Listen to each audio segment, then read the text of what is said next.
UP की राजनीति में पिछले एक दशक तक राष्ट्रवाद और हिंदुत्व का नैरेटिव बीजेपी की चुनावी रणनीति में केंद्र में रहा है। अयोध्या और राम मंदिर जैसे मुद्दों ने पार्टी के समर्थन आधार को मजबूत करने में अहम भूमिका निभाई, लेकिन 2024 के लोकसभा चुनाव के बाद विपक्ष ने सामाजिक प्रतिनिधित्व और जातीय हिस्सेदारी के मुद्दे को फिर से राजनीतिक बहस के केंद्र में ला दिया। समाजवादी पार्टी ने पीडीए यानी पिछड़ा, दलित और अल्पसंख्यक के सामाजिक गठजोड़ को अपनी रणनीति का आधार बनाया। अब बीजेपी के सामने चुनौती है कि क्या वह अपने व्यापक हिंदू सामाजिक आधार को बनाए रखते हुए अलग अलग ओबीसी और दलित समुदायों को भी साथ में रखेगा। 2026 के मंत्रिमंडल विस्तार में 3 ओबीसी और 2 एससी चेहरों को जगह मिलने के बाद इसी सामाजिक संतुलन की रणनीति के तौर पर इसे देखा जा रहा है। यानी यूपी में अब चुनावी नैरेटिव के साथ सोशल इंजीनियरिंग भी पूरी ताकत से मैदान में है।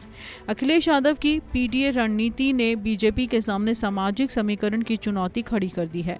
एसपी पिछड़े, दलित और अल्पसंख्यक वोट को एक व्यापक गठबंधन में बदलने की कोशिश कर रही है। जवाब में बीजेपी गैर यादव ओबीसी और गैर जाटव दलित समुदायों के बीच अपनी पकड़ मजबूत करने पर जोर दे रही है।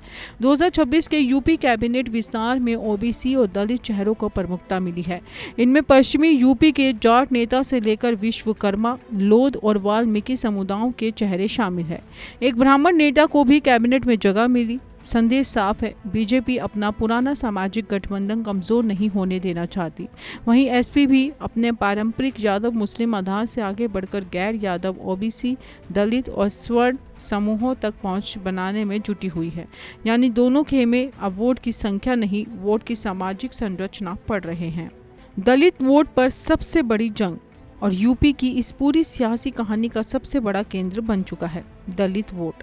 कभी मायावती की बीएसपी इस वोट की सबसे बड़ी राजनीतिक ताकत थी, लेकिन अब मुकाबला कहीं ज्यादा बहुकोणीय है। बीजेपी दलित कल्याण और राजनीतिक प्रतिनिधित्व के जरिए अपना आधार मजबूत करना चाहती है। एसपी पीडीए के जरिए दलितों को अपने साथ जोड़ने की कोशिश कर रही है।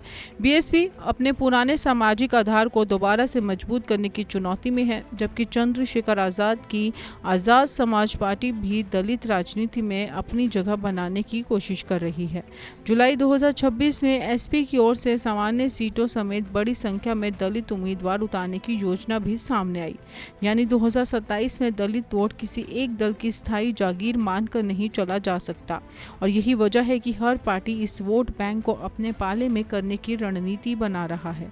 बीजेपी के सामने सबसे बड़ी चुनौती है अपने मजबूत सामाजिक आधार को बनाए रखते हुए विपक्ष की जातीय लामबंदी को रोकना। वहीं अखिलेश यादव की कोशिश पीडीए को सिर्फ यादव, पिछड़ा, दलित, अल्पसंख्यक गठजोड़ तक सीमित न रखने की तरफ दिखाई दे रहा है। एसपी ने ब्राह्मणों के बीच भी संगठनात्मक पहुंच बढ़ाने की कोशिश की है। दूसरी तरफ बीएसपी भी अपने पुराने दलित ब्राह्मण सोशल इंजीनियरिंग मॉडल को फिर से चर्चा में ला रही है। यानी चुनाव से पहले हर पार्टी का कैलकुलेटर चल रहा है और कौन सी जाति कहां प्रभावी है, किस सीट पर किस चेहरे को उतारा जाए और किस सामाजिक समूह को कितना प्रतिनिधित्व मिले।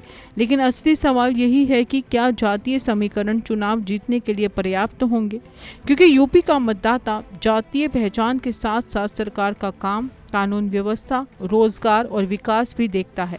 2027 में यही दोनों धारणाएं आमने सामने होंगी। यूपी में चुनावी मौसम अभी बाकी है, लेकिन जातीय राजनीति की बिसात बीत चुकी है। बीजेपी के सामने ओबीसी दलित आधार बचाने की चुनौती है।